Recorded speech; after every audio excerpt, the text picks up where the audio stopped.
What's up, YouTubers and plant lovers? It's Justin, and today I was going to tell you how I care for my Kimberley Queen Fern.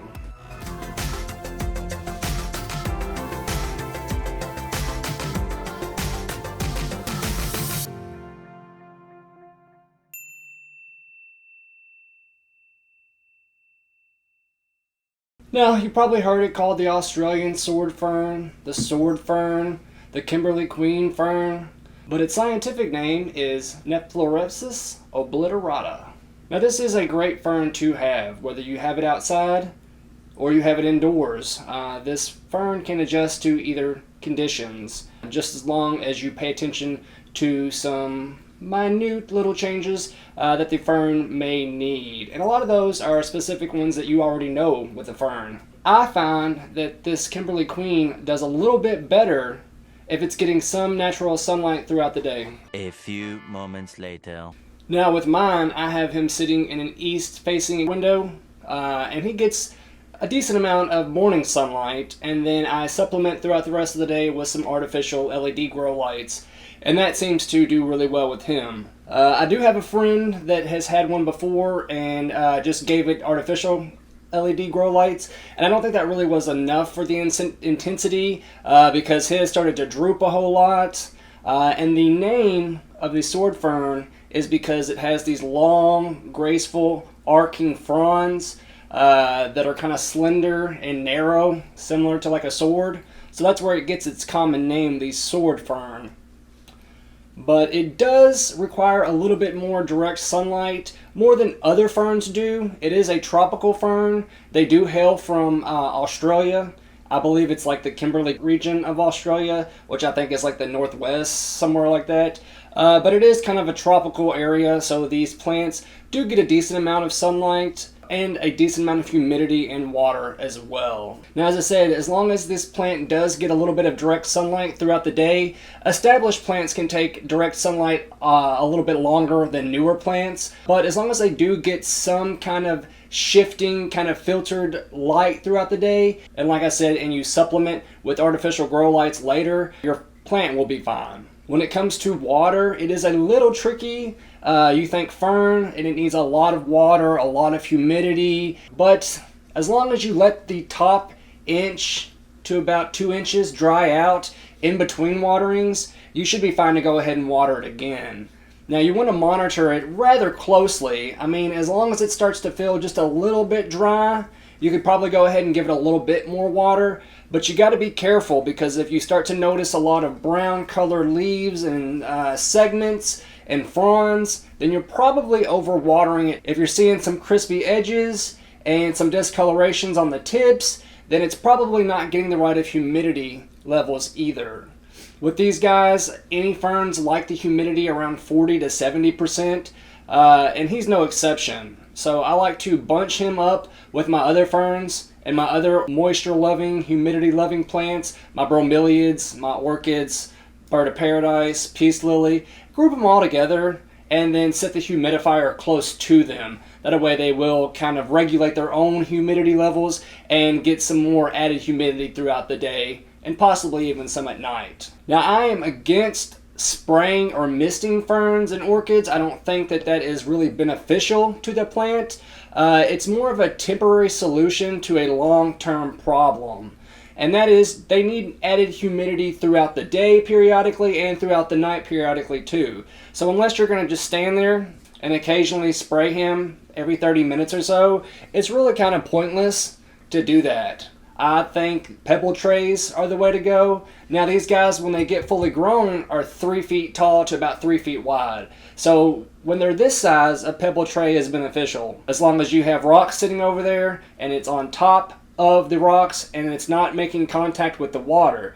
If your terracotta pot or any kind of porous pot is making contact with the water, or it has a drainage hole in there and your plant's able to siphon water up through there, you will succumb to root rot rather quickly. Now, pebble trays, they have to sit on top of the rocks and water needs to be to where the plant won't siphon it up. And then when it evaporates up through the plants, it'll hit the leaves and give them the humidity they need. Now, I don't use that, but that would be better than actually missing the plant. But I use humidifiers with distilled water because these plants are very sensitive to salts and all kinds of stuff that are found in hard water and soft water. So when I water my fern, I water him with distilled water, and that takes care of all the kind of brown, crispy edges and leaf tips that you see that's rather unsightly. And then I also use distilled water with the humidifiers, because it's easier on your plant and it's easier on your humidifier as well. And if you do have a humidifier, don't forget to clean it out every week. Those things, they get a lot of water that sit in the basin, and they attract fruit flies and aphids and any kind of other moisture-loving pest that will kind of end up being drawn in by the nasty water in the humidifier basin and then finding a home in your plant as well. Now, when you talk about temperatures with these guys, they are a tropical plant. So you do not want the temperatures to dip below 60 degrees if you can help it. You really don't want the temperatures to go over 80 degrees if you can help it as well. So if you do have it outside, make sure it is under an awning or a patio kind of roof overhang, because you will evaporate a lot of moisture from the soil and a lot of moisture from the leaves if it's in direct sunlight all day long, and the leaves will burn easily and be discolored. So if you do find that yours is outside, make sure that it's getting ample water throughout the day, and the more direct light it gets, the more water it needs to help balance that out as well.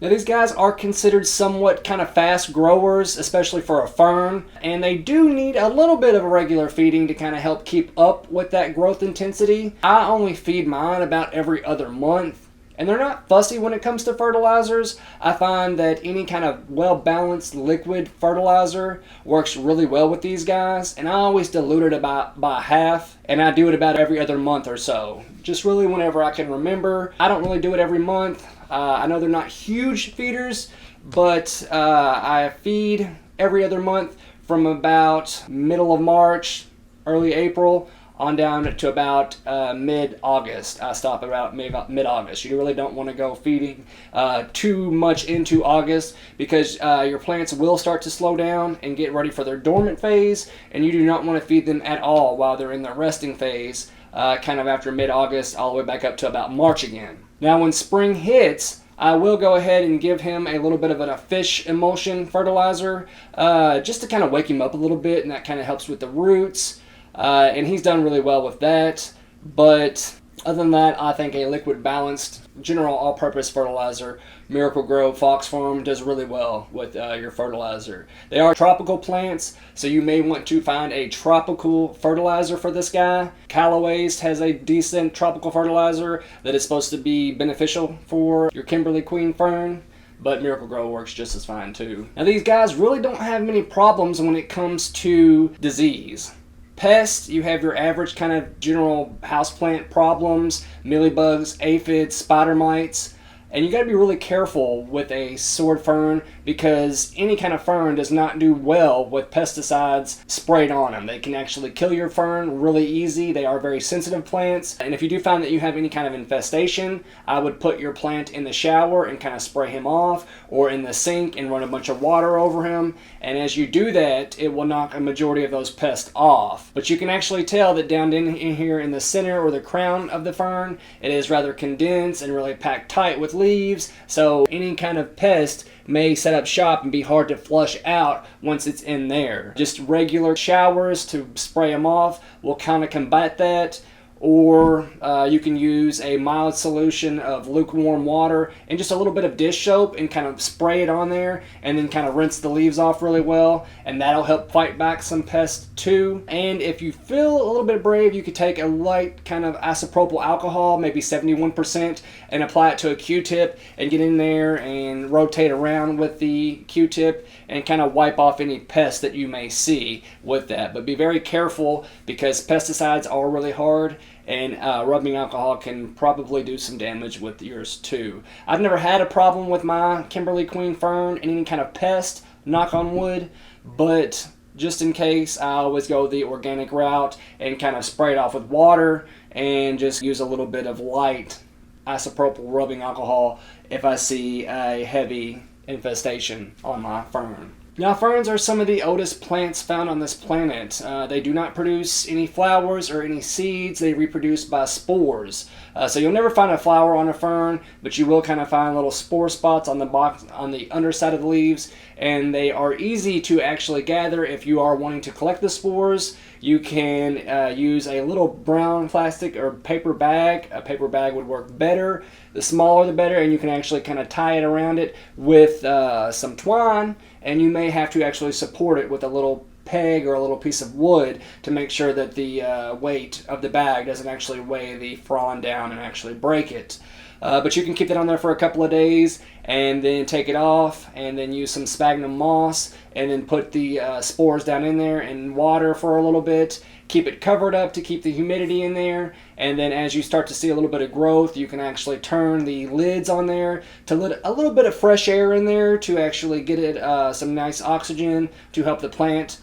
And then as it grows periodically and you see larger stems and fronds, then you can take the lid off and start to separate your plants when they get to about a couple inches tall. With soil, you've got to be very particular with the soil. With him, I use the Moisture Control potting soil mix with Miracle-Gro, and I found that he does really well with that. It's actually designed to help prevent overwatering and to kick in if you've underwater. But again, Callaway's makes a really good kind of premium potting soil mix that is supposed to be really great for tropical plants and from some ferns. So I recommend either them or the Miracle-Gro whenever you're figuring out your own potting mix that you want to use. But a general reputable potting soil with some peat moss in it for drainage is beneficial and really kind of helps this plant. You want something that does have added nutrients but drains relatively quickly. Also, when deciding on your soil, you also want to monitor the pH levels for your fern. These guys like their pH to be anywhere around 6.1 up to 7.5, so slightly acidic on up to neutral is ideal. You do have to give them a little bit more water than other houseplants, and you don't want it to be saturated all day. You want it to actually hold a little bit of water and let the excess drain freely so your plant doesn't actually succumb to root rot rather quickly.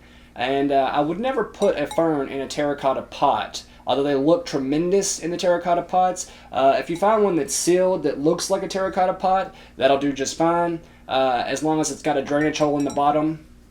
You always want to make sure your fern does have a way to get rid of the excess water that it doesn't need, because the roots will drown in there. I'm not sure if I said it, but this plant is a great plant to have because it is non-toxic to people and to pets. And I know with the arcing fronds or the fern leaves, whenever the wind kind of comes in and blows it around, my cat thinks, oh, a new toy. And my bird, my cockatiel, loves them too, and they go up and chew on them all the time. So this plant is non-toxic, and you don't have to worry about that.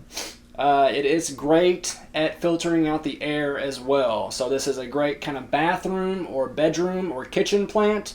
Anywhere that it's going to get ample humidity, a nice amount of light, and that may have a problem with the air if you want to kind of filter that out.